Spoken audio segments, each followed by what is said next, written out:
ማነ ቤት ኪራይ ባለቤት አልነገረችም? ቤት ኪራይ አንድ ወር ሳትከፍል ሁለተኛ ወር መጥቶብሃል። እየሞከርኩኝ ነው ትላለህ እንዴ? አትሰማም እንዴ? እየሞከርኩኝ ነው። ያንተን የቤት ኪራይ ልከፍል እየሞከርኩኝ ነው። የልጆች ትምህርት ቤት ልከፍል እየሞከርኩኝ ነው።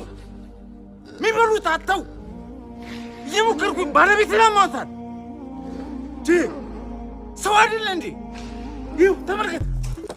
ይሄ የልጆች ጌም የሚጫወቱበት ልሸጥ እየሞከርኩኝ ነው። አስብ እንጂ ሁሉም ሰው እየሞከረ ነው በዚህ ሰዓት። እጁን አጣጥፎ የተቀመጠ ሰው አይደል እንዴ? ታገሰኝ በቃ። እየሞከርኩኝ ነው።